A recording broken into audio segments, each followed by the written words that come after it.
Hey guys, and welcome back to another episode of The Whole Truth. This week we have with us Catherine Flemming Bruce, who is running for the Senate. Yeah. She is a lot of things. She's a preservationist, an author, and an activist who is running for the United States Senate this year.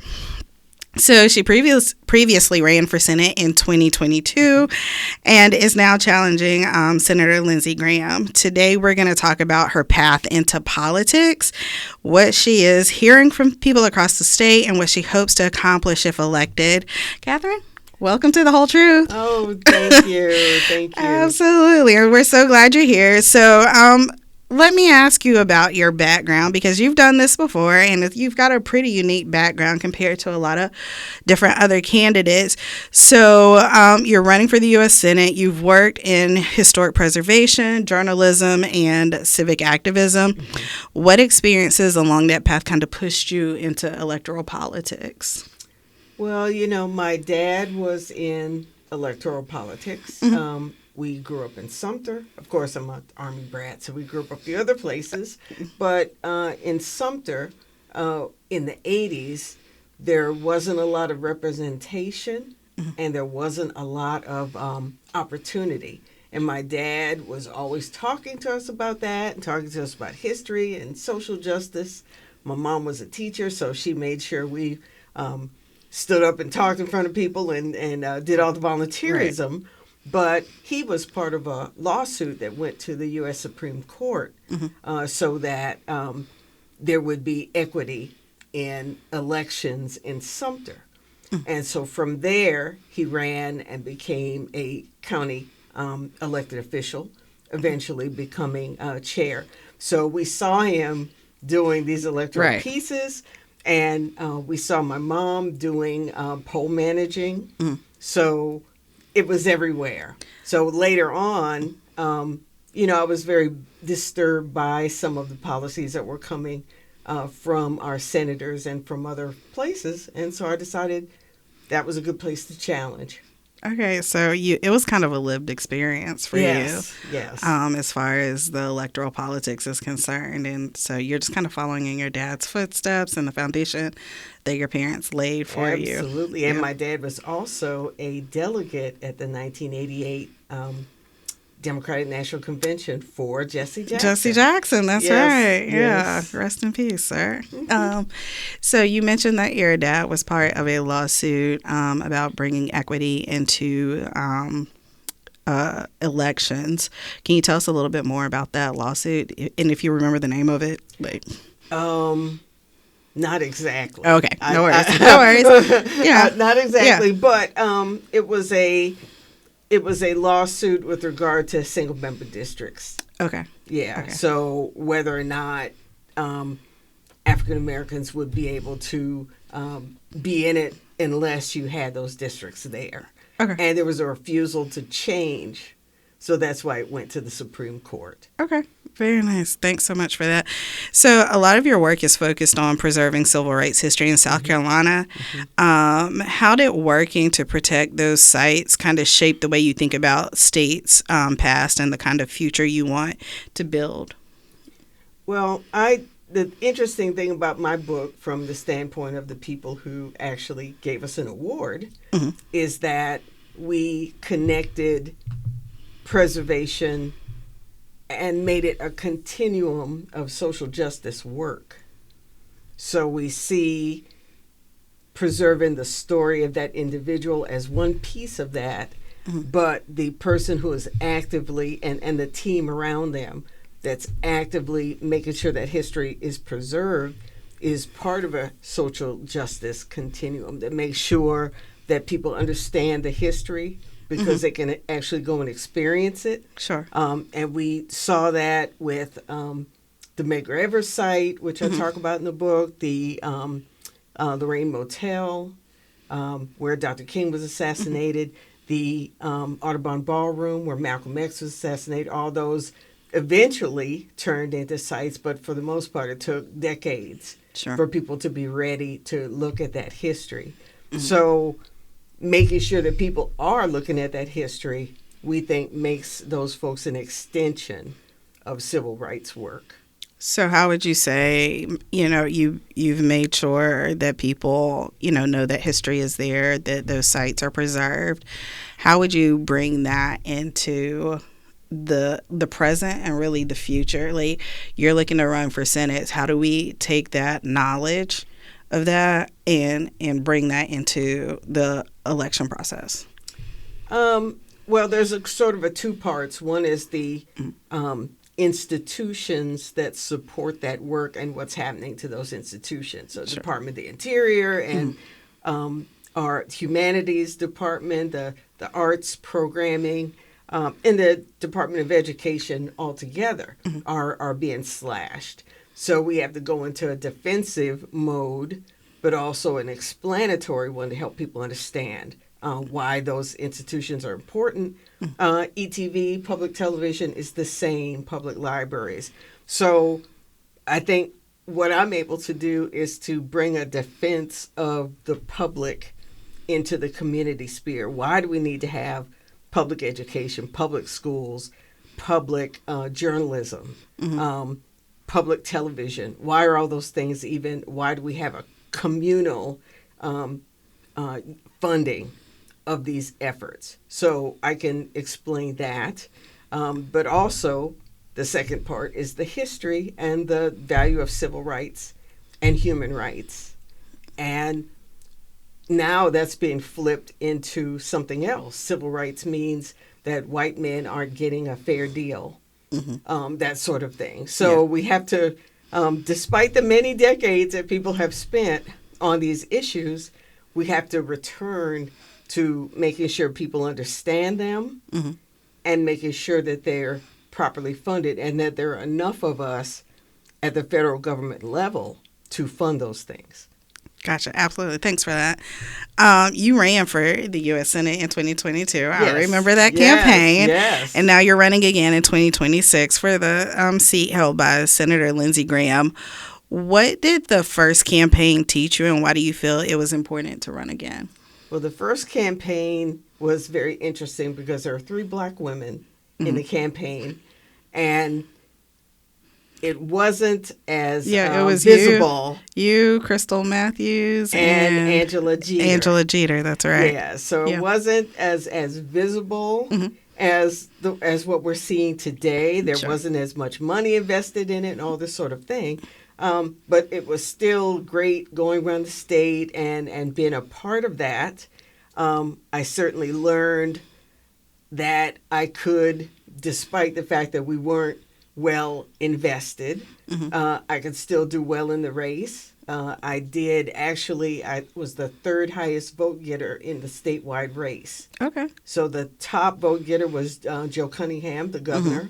The second one was Lisa Ellis, Department of Education. So I was 3rd, despite that one of the gubernatorial candidates, Mia McLeod, spent like $500,000, and I got more votes than she did. Sure. So that gave me the confidence to know that even though you may not have raised as much as someone else, you can still do well, you can still compete, and you can still be victorious. Sure. So I can use those conversations I had with people around the state and let them know, hey, this isn't the first time you're seeing me. It's probably the 10th or 11th time you're seeing me. Right. And bringing that connection into a new space, because we thought things were terrible in 2024.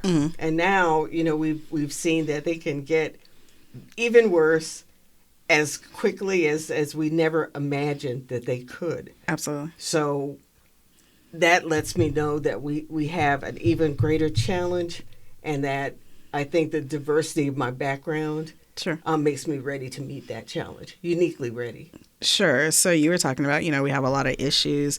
Are there any issues that you're bringing from the race in 2022 to the race that you're running now? Well, I think that things have been amplified. The idea that we don't need to invest publicly in our federal government, that has accelerated. Sure. We see an idea of what foreign policy is supposed to look like that has really exploded. We also see an embrace of the president in South Carolina politics. And we see that happening at the State House, and people taking things like the president's nuclear desires and making South Carolina a place where, we're going to achieve all the president's nuclear goals. So that was passed last year. What wasn't as loud is that the president has changed some of the guardrails around nuclear production. Sure. So we don't have that safety measure that we had in the past. So everything that we're seeing in 2022 has been accelerated and amplified. And so we are now in a excellent position to chart a new course forward and to bring people in who have been talking about these issues for a long time. Sure. In my case, a super long time, decades maybe. And I think that has a value for being able to go and argue these cases to the public, being able to argue these situations on the floor in the U.S. Senate, and between the primary and the general election, making sure that we have a Democratic majority by helping these other candidates to win, and including in addition to my own race. Because if we don't have a majority, we're not going to be able to stop the president's policies or push our own agenda forward. So one voice, no matter how loud, is not going to be enough. Right. So you opened the door on this one. I wasn't going to go there, but you opened the door on this one. Your Lindsey Graham is strongly backing Donald Trump on this whole Iran war thing. As a matter of fact, he just wants to kill all of the Iranians, level Iran. Yes. So what would be your response to him?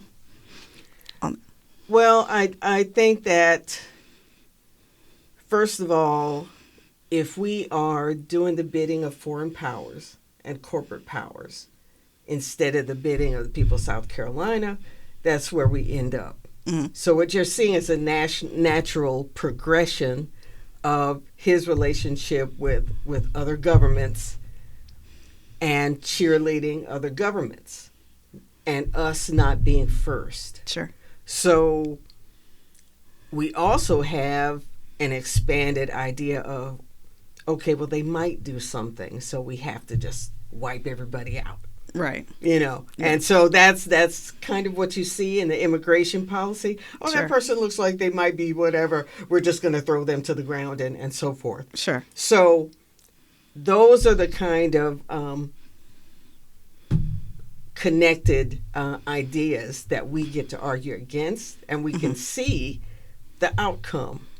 We see an outcome that possibly wasn't predicted in the gas prices, in the $1 billion a day amount that's being spent. Sure. That could be spent on the things that matter to us here in South Carolina. Sure. But definitely a relationship with all of one's allies, our relationship with the entire Middle East is about to turn. I think it already did. Yes, about to take and possibly a worse turn. Yeah. So doing these things without Congress or without the consent of the American people is, and there's also been some, I think there was a flight that went down in Iraq today. Iran, yeah. I think it was Iraq. Yeah. A flight went down there. So, people are dying in our side, on their side, and it's not making us safer. It's not protecting American interests in a way that's going to be long term. So we need a foreign policy that moves us away from some of our old colonialist ideas, and one that provides a possibly stronger way to work together that's more forward thinking. So we've seen what could be done with the current thinking. Sure. Total destruction. So that's something that I've tried to study for a long time, international relations, and how we work with our allies, whether we're going to do the carrot or the stick, Right. what incentives are going to help us. But we have to have a framework that allows us to work together and to live together. And we see that we can do that. There's so many countries where there are people who have lived together for decades successfully. We have to make that the standard Sure. around the world. And we have to make sure that we're providing with our international institutions the support that the support that is needed so that they can help with this process. So we're not the ones with the big stick all the time trying to do that. Yeah. So I think we come from completely different perspectives, but people can look at the world and see if that's what they want. Sure. And I think they'll choose elsewhere. I would hope so. Yes. So when you travel around South Carolina and you talk with voters, what are some of the issues that people are bringing up, and how have those conversations shaped the priorities that you would take with you to Washington? Well, I think people are alarmed. Even people who may have voted for our current president. Sure. They can't imagine that things have gone south so fast, and not to denigrate the South, but right. No, I know what you mean. I know what but you mean. they can't imagine that this has happened. So they're looking for leadership. They're looking for strength. They're looking for somebody who puts them first. Sure. That's important. I'm also very interested when I go into communities as a Black woman, and many of the women who supported Kamala Harris with such enthusiasm and were so disappointed when she did not win. Their happiness is rekindled. Their hope is rekindled. Sure. Which is a little surprising to me. It's not something that you think about all the time, but people do say, okay, well, I can actually believe that we can still win. Sure. That we still have the potential to do our education, do all of our engagement, do all of the right things, and have a hope of winning. So I'm humbled to think that I'm a part of that thought process. Sure. But when I ran last time, we didn't really have so much of that. But this time, we've gotten a lot of national attention, being in Ebony and Essence and other publications as one of a handful of Black women running nationally. So the question is going to be, how many of us are going to get through the primary? Sure. So each of us has that responsibility to do our very best to see that we win so that we can go through the general and prove once again that, yes, we can. Right. Exactly. So, you talked about being a Black woman running in the race and, talking to other Black women. Were there any issues or concerns from those women, or really from any other demographics that you heard that you've been hearing a lot? I think with the Jasmine Crockett race, there was discussion after that. Sure. Well, not just after she lost, but the entire time. What's going to happen in that race? There was a lot of attention focused on that, whether it was going to be fair, what was the outcome, and so forth.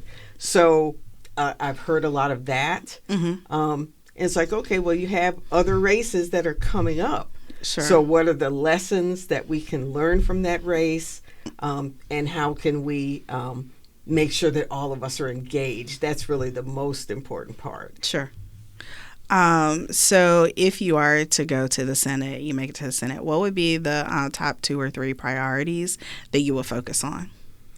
Well, I think in between the primary and the general, one of my priorities, again, is making sure that we have a Senate Democratic majority. So I'll be doing that to make sure that we have the numbers. Sure. Once we have the numbers, And, we have some where we're kind of close, but we need some red states to get us there.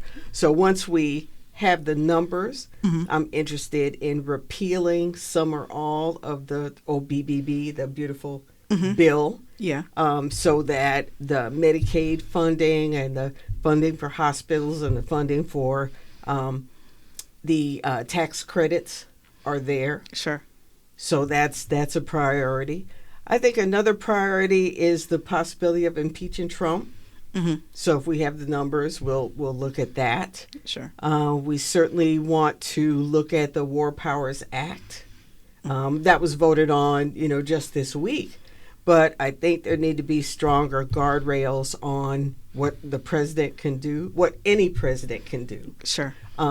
Because people have successfully argued that, other presidents have done similar. Yeah. So we need to make sure that any of these actions are sanctioned by the American people. And we can't just say because the president is doing it that that's enough of a sanction. Sure. So we want to strengthen that.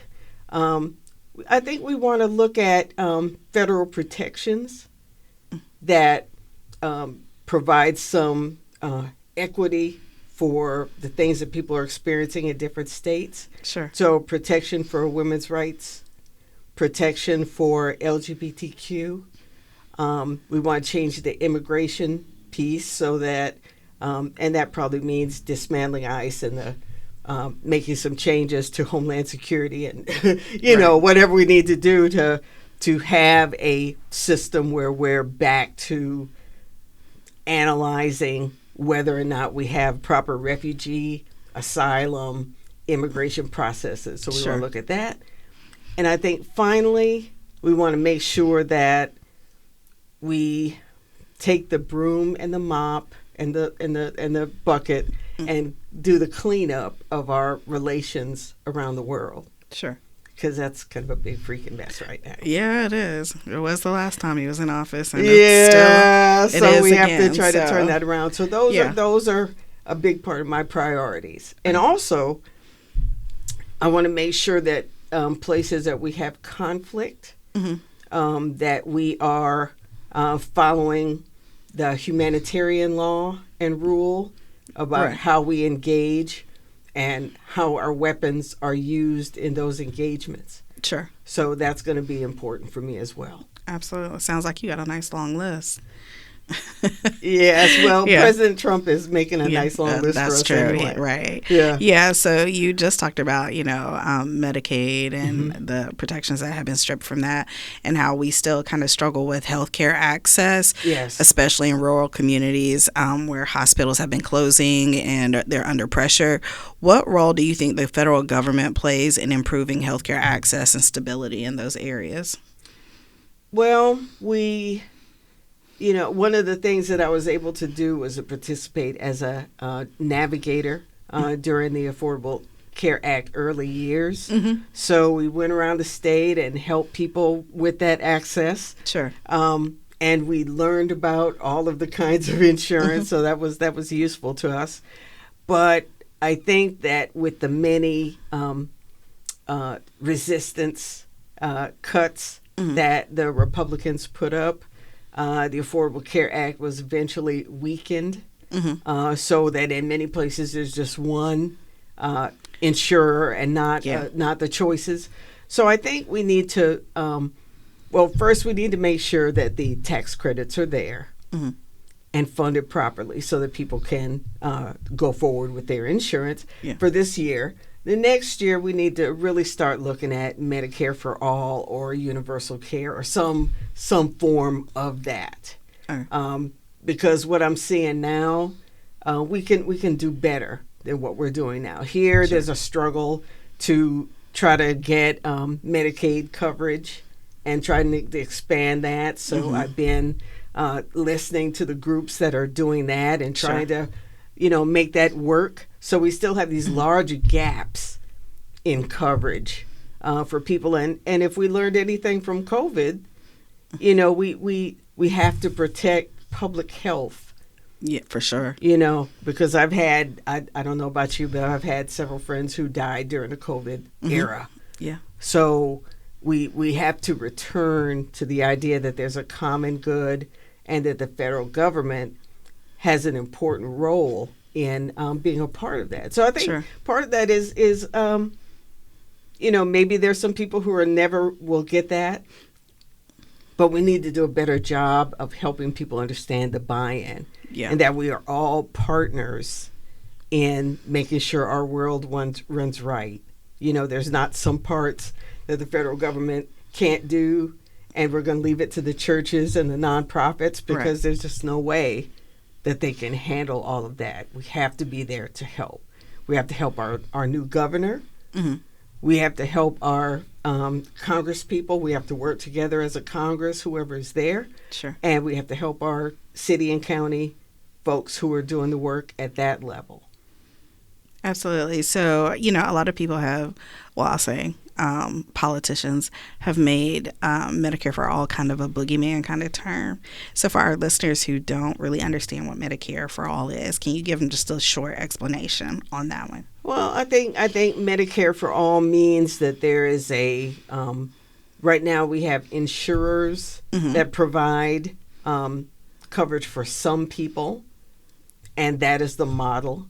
So a Medicare for All model is a government-run model that has an entry point for everyone to make sure that they have access that's affordable and something that's close by. You know, and I met some of those people who have to drive a long way to get coverage. But I'll tell you something else. I live in downtown Columbia, and I actually live in walking distance of like 4 or 5 hospitals. Oh, wow. But where I live, a black neighborhood, is still one of the highest percentages of heart disease, high blood pressure, kidney failure, even though we're in walking distance all these places. So we talk about the distance, but the distance is really the affordability and the access. Absolutely. As well as the physical distance. So Medicare for All or universal health coverage must change that dynamic for people. Sure. So going into that and talking about how the economic instability, South Carolina is seeing economic growth actually in some regions, while other communities are still struggling with poverty, like we said before, and a lack of opportunity. So what policies do you think could help make that growth reach more people? Well, I'm looking at the kind of infrastructure investments that were cut from the Trump budget. So we can look at that. We can certainly look at making sure that there's investment in things like veterans care, the minimum wage increase. We need to look at increasing the federal minimum wage. We need to look at communities that have been left behind and making sure that federal funds go to those communities. So I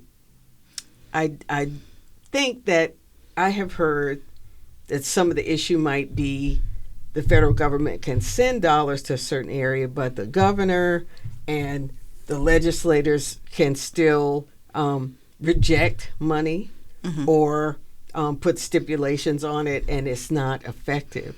So part of what we'll have to do is work really hard to change the dynamic at the State House, so that when we do send money into these different communities, that it goes where it's intended. So that's part of the challenge that I'm willing to take on this coming year. Yeah, absolutely. Yeah. So Washington, of course, is deeply divided right now, and I think that's a bit of an understatement. So if you were elected to the Senate, how would you approach working with colleagues across the aisle and actually getting results for South Carolina? Well, there's the Senate and Congress that we have now, and the Senate and Congress that we hope we'll have, in 2027. Right. But there are still opportunities for people to work together. We still see and hear from people like Thomas Massey working with Ro Khanna on different things. Sure. We see the War Powers Act. There was a similar bipartisan opportunity. They're both in the House and the Senate. So we see these hopeful bipartisan actions. And we also see that some Republicans are feeling the pinch a little bit about some of the policies. Massey is on the way out the door, so I'm not sure that he even cares anymore. So I'm not sure I'm willing to give him that one. Well, like the North Carolina senator, Tom, what's his last name? But so I mean, but even so, he's doing what he can. Yeah. But I think a lot of senators and Congress people are feeling the heat this year, and we could continue to use the carrot and the stick to say, okay, well, this is how this is impacting your people back at home, and cultivating the public so that they continue to engage with their legislators and their members of Congress, because as long as they're doing that and the Congress members are feeling the heat, they will come to the table. So that's one of the things that we have to do here in South Carolina. And I am talking to coalitions of people who are building our ability to effectively pressure members of Congress on the legislation that we want. Okay. Well, thank you so much for being with us today. We really appreciate it. Good luck on your campaign. Thank you. I really appreciate that. All right. Thanks so much. Okay. The Greenville County Democratic Party appreciates your time listening and watching the Whole Truth Podcast. You can find us on Spotify, Apple, and YouTube. While you're there, please follow us, like, or subscribe to this channel to help us spread the word. The Democratic Party needs you to get actively involved and join us at future events. You can find out about them at multiple locations like the GCDP website, greenvilledemocrats.com, and browse the events calendar. You can also keep up with us through our social media presence on Facebook, Instagram, TikTok, X, and Threads. Look for @GVLDem. Thanks again for listening. Let's get out there and do what we can to rebuild our government into one that serves us all. Thanks.